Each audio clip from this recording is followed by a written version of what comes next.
Ricardo, the DA Shadow Minister of Employment and Labour, and I'm joined by my colleague Michael Bagram, who's our party spokesperson on labour issues. The purpose of today's press conference is that the DA is calling upon the Minister of Employment and Labour to involve private sector service providers in the processing and payment of COVID-19 claims submitted to the embattled Compensation Fund. The Compensation Fund, as you know, is a statutory body that provides compensation to workers who are injured or contract diseases at the workplace. It's governed by the Compensation for Occupational Injuries and Diseases Act of 1993, which is often referred to as COIDA for short. So what our concern is that as increasing numbers of workers return to the workplace as the lockdown levels ease, you're going to see cases of occupationally acquired COVID-19 soar and persist for quite a long time until a vaccine becomes widely available. The Compensation Fund has a long and very undistinguished history of inefficiency, maladministration, and financial mismanagement, and it is going to buckle under the weight of claims that come its way in terms of the COIDA COVID-19 benefit scheme that has been set up. We know this because we've seen the huge challenges faced by the Unemployment Insurance Fund, the UIF, in administering the COVID-19 TERS benefits over the last 3 months, which challenges the UIF still hasn't overcome. It still hasn't mastered the art of paying out that COVID-19 TERS benefit on time. In fact, applications for the June benefits only opened right at the end of the month of June, and there are still outstanding payments on April and May benefits. So the UIF tells a cautionary tale, and the fact of the matter is that the Compensation Fund is in a much worse state of health than the UIF. Institutionally, it's far less robust than the Unemployment Insurance Fund. And I'd go so far as to say that compared with the Compensation Fund, the UIF runs like a Swiss watch. So without private sector assistance, the Compensation Fund is likely to drop the ball quite spectacularly on COVID-19 COIDA claims. And the sooner the Compensation Fund outsources its functions to private medical aid or insurance provider, in the DA's view, the better. Even before the advent of COVID-19, the Compensation Fund was failing miserably to process and pay claims on time. In October 2019, the Compensation Fund migrated to a new electronic system. It's called CompEasy, but it has been anything but easy. In fact, the new website used to report accidents and lodge claims has been serially dysfunctional ever since it was instituted in October last year. And Michael Bagram and I, every day before the national lockdown commenced on March the 27th, were inundated with desperate pleas from healthcare practitioners who were unable to submit claims through CompEasy and who therefore were just simply not being paid. According to one large industry survey conducted at the time, this would have been February or March, less than 3% of injured workers were able to have their claims submitted since the switch over to the CompEasy system, and less than 1% of claims were processed and paid. That's compared to roughly 80% on the old system. As a result, several medical practices had to shut their doors. They just couldn't subsist, they couldn't survive, and this left many workers jobless, and it also meant that injured employees were left stranded and without the help they needed. Indeed, it has come to the attention of the Democratic Alliance that the Compensation Fund currently owes one group, that's CompSol, which represents over 2,000 medical service providers, more than 716 million rand. Now, bear in mind that CompSol manages around 43% of all COIDA cases in South Africa, so it's a very significant player.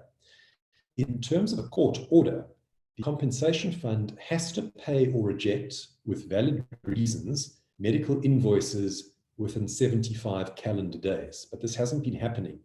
According to CompSol, the Compensation Fund's delays in paying valid invoices have caused the compensation fund to rack up 80 million rand in mora interest and legal fees approaching 10 million rand. Of CompSol's 94 legal actions against the fund, there are 34 active cases with a combined value of 229 million rand. The compensation fund's delays in paying valid claims and in rejecting claims unfairly have been described by one High Court judge, and I quote, as a textbook example of an abuse of the court process. So this represents a rather dire situation. In the Democratic Alliance's view, it's only going to get exponentially worse as more and more claims come the way of the compensation fund. That's because in terms of the COIDA notice published in the Government Gazette on the 23rd of March this year, a worker diagnosed with occupationally acquired COVID-19, in other words, a worker that has contracted COVID-19 at the workplace, may claim for what's called the Temporary Total Disablement Benefit, or TTD benefit for short, from the compensation fund. When there's a confirmed case of occupationally acquired COVID-19 and where the compensation fund has accepted liability, the benefit must be paid from the date of diagnosis for as long as the disablement continues, but not for a period exceeding 30 days. And in the event of death arising from occupationally acquired COVID-19, the compensation fund becomes liable to compensable burial expenses and provide for the widow or widowers and dependents' pensions where applicable. This is all going to translate into an administrative and financial nightmare for the compensation fund. The fund doesn't have the capacity to administer even the ordinary claims, and its finances have been a complete mess for years.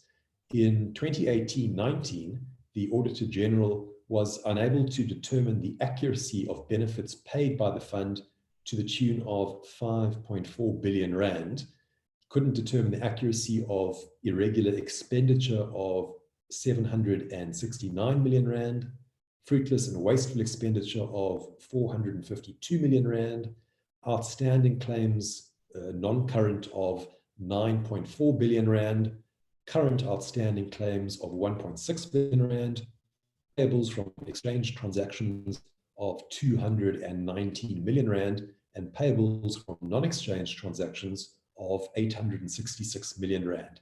These are big figures that we are talking about, and the Auditor General was extremely concerned about the financial maladministration at the compensation fund, to put it very, very lightly.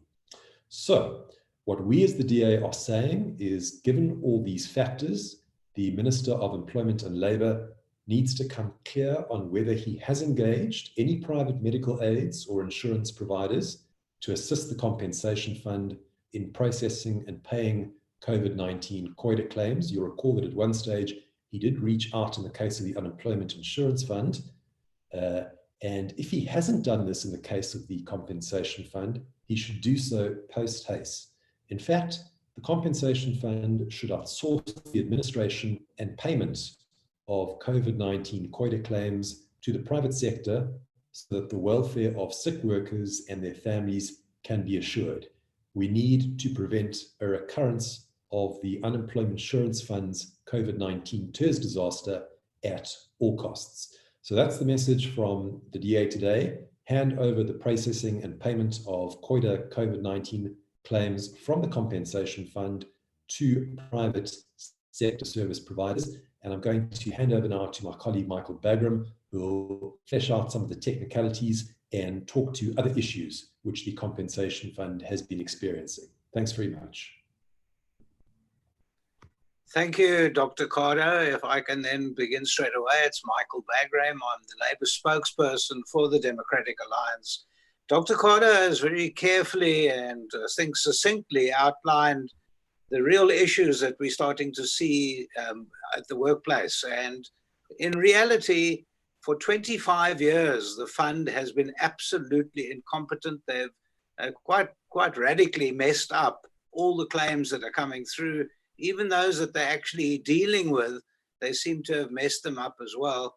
Long before I became involved with the politics, I was practicing as an attorney 25 years ago, and I already have many files still sitting with claims having not been done. So the reality is there's a history of incompetence. It's only got worse, as you've just heard from Dr. Carter. And with it being so bad, we are expecting an absolute disaster about to happen, and we'd like to try and avoid it. We did warn about a disaster for the Unemployment Insurance Fund. Those warnings fell on deaf ears. And of course, we're now living through the disastrous situation of the UIF. And we'd like to, as Democratic Alliance in particular, we would like to avoid the same disaster that we saw with the UIF and make sure that the Workmen's Compensation Fund, the fund itself, is able to administer the claims, able to adjudicate them properly, and then able to pay them out. And people must understand that, yes, the workforce is slowly coming back to work, and thankfully they are coming back to work. We need people back at work, and we've been calling, as the Democratic Alliance, people to come back to work. But what does happen, inevitably, as people come back to work, they do get sick. And there's very little one can do about that, because it's inevitable that people will get the virus some way or other. Our president has said that all he wanted to do was flatten the curve, but he did warn that people will get sick. So whether they're at work or at home or out shopping, people will get sick. Now, the reality is that the Workmen's Compensation Fund is there to try and assist the workers of South Africa and, of course, employers. Now, if the fund itself is incompetent, like we've seen, and it doesn't take a genius to work out that if they've been incompetent for 25 years and they keep failing their audit and they keep not paying people, well, we're going to see that now. What we have seen, the latest figures from the compensation fund, the minister, I think it was last night, said that they've had approximately 1,000 claims so far. So we're now at the tip of the iceberg. It's 1,000 claims, but even with the 1,000 claims, they've only just approved 400 of them, of the 1,000 claims. In other words, they're busy going through the adjudication process, and I think the minister needs to come clean. How long does the adjudication process work? How long are they going to take in order to approve claims or disprove claims? How's it going to be panned out? I mean, it's very easy for the compensation fund to look at someone who's had an accident at work and they've lost a finger, and you can then determine that it did happen at work. You can determine how it happened and what happened. That's very easy. And even with that, they're taking weeks, months, and years to adjudicate on a lost finger. I've just been dealing with a fellow from Port Elizabeth who lost an eye 25 years ago, and they're still trying to adjudicate on whose fault it was, how did it happen, when did it happen, etc. Now, that should be easy. Can you imagine with a virus how they're going to try and determine whether you got infected at work, or whether you got infected during play or at home or on your way to work, on the way from work? Now, that's going to be a lot more difficult and a lot more inefficient for the fund to try and sort out. And if the fund has got these problems right now, I think they're going to have major issues when they can't even sort out the 1,000 claims they've got thus far. Can you imagine the adjudication process for 100,000 claims, 1 million claims maybe? We don't know how this virus is going to spread, for how long it's going to be. The president has warned us that it's going to be with us for years. And the reality is the fund cannot handle it. And the minister has to understand that it doesn't help to deny. The minister has gone on air many times and told us that the UIF has done a perfect job. They've paid everyone, and the people that haven't been paid, it's the employers that have messed up.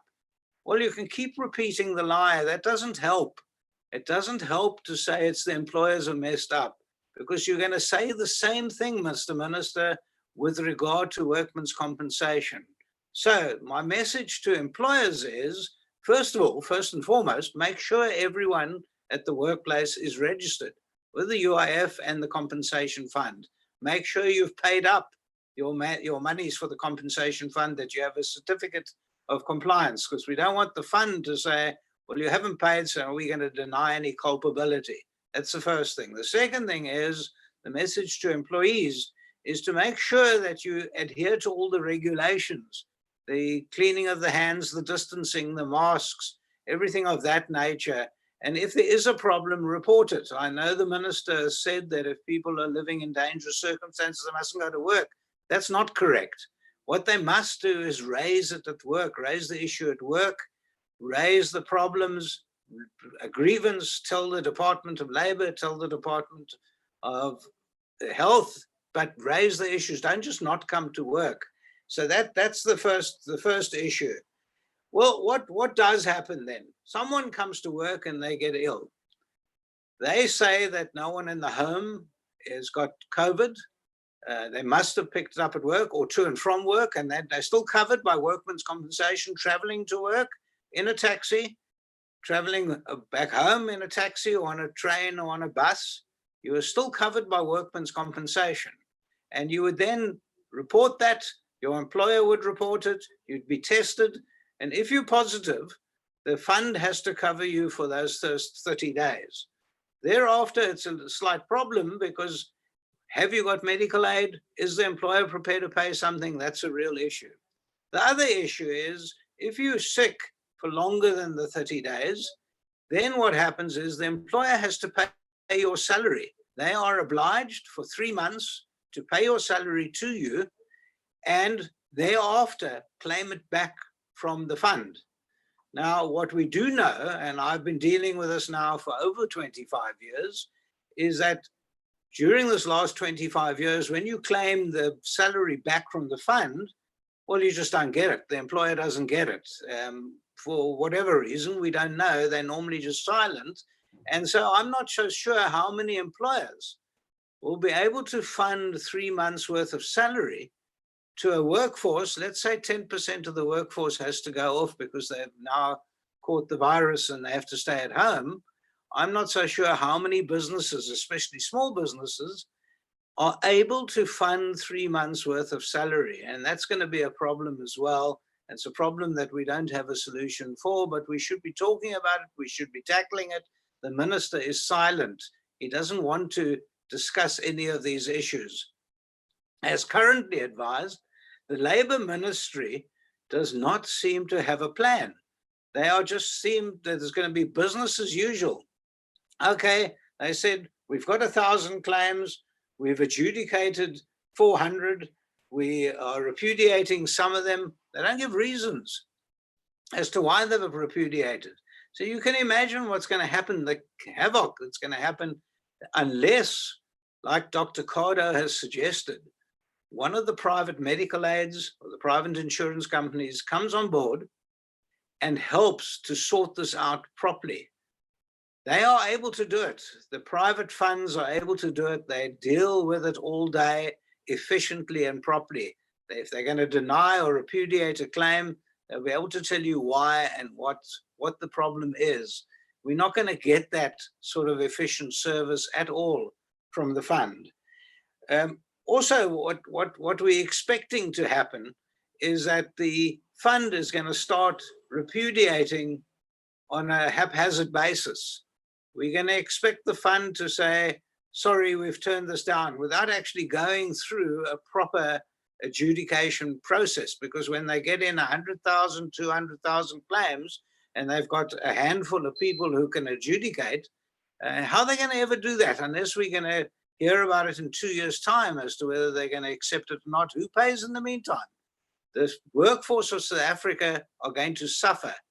This is a nightmare about to happen, and we have a plan as to how to avoid it. We in the Democratic Alliance are asking and begging the minister to have a look at it. This is the workers of South Africa. It doesn't matter who they vote for or who they adhere, what policies they like and whatever. It doesn't matter. These are workers. These are real people. What's happened with the UIF, these real people are suffering. They're starving. Now do we want to punish them further and let them get sick in poverty without any help? Not acceptable. They're workers. They pay towards the compensation fund. They need the help. Minister, please, we're begging you. Go ahead. Think about it.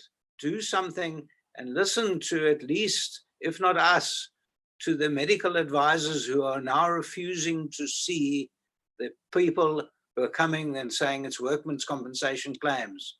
We brought a group of practitioners to the minister at a portfolio meeting the end of last year. That group hadn't been paid for months. They were owed millions. The minister promised to call a meeting and to sit with them and try and sort it out. He was with his Director General and he was with the Compensation Fund Commissioner. That meeting never happened. It just didn't happen, and it was promised in a portfolio meeting. Minister, now's the time. Get off your butt, Minister, please. Let's have something happening. So thank you for listening to me. I know it's an impassioned plea, but I'm worried, and I think the workforce is worried as well. Thank you, Michael Bagram.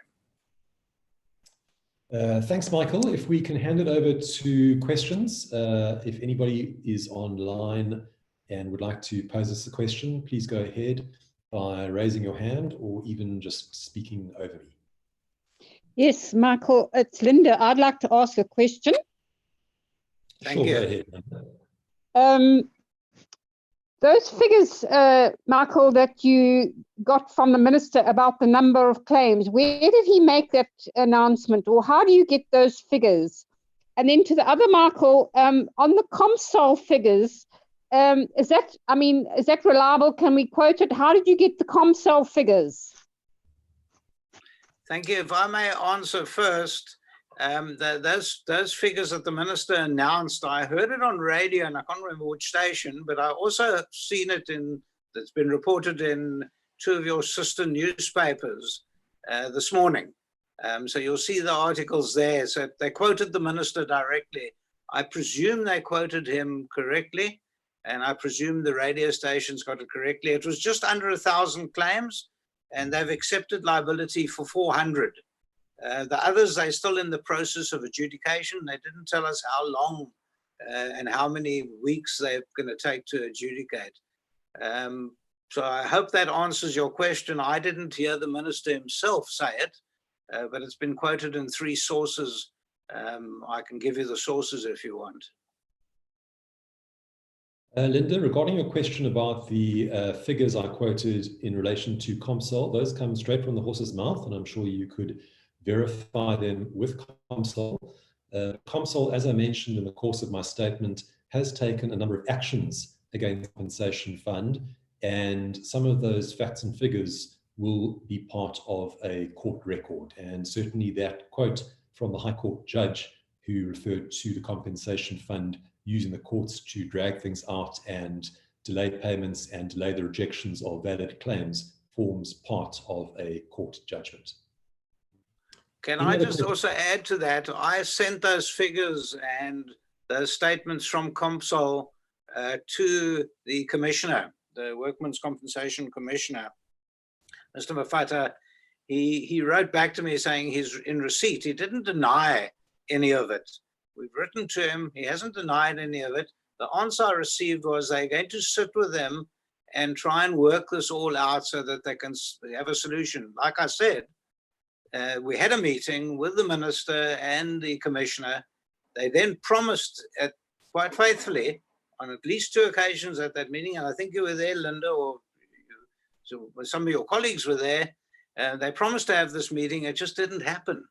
They have never denied the figures. I presume those figures that Dr. Carter has now used have actually been ratcheted up because claims are still coming in. People are still getting injured at work. So we're using figures from the end of last year. We don't know what's happened in the last 5 months. Okay, thank you. Yes, just if you could give those sources so I can just verify, not that I distrust you, but I need to just check. Yeah. Was it perhaps Times Live that you read it? No, I read it. It's funny, but I read it on the Cape Times and the Cape Argus this morning. Okay, all right, thanks. Page 2 in the Cape Times, page 4, I think, in the Cape Argus. Okay, lovely. Thank you so much. Thanks, Linda. Any other questions from any of the other journalists online before we call it a wrap? No other takers? That being the case, thanks so much for joining. Thanks, Bags, and thanks for the journalists for joining us today. And we look forward, hopefully, to a positive response from the Minister of Employment and Labour. We hope that he's learned his lesson from the UIF debacle. They should have involved private sector players at the UIF much earlier. The Compensation Fund has had plenty of time to learn from the failures of the UIF, and let's hope that the Minister really takes this on board and gets involved a private medical aid or private insurance provider. Thanks so much. Just quickly, Michael. Sorry, yes. just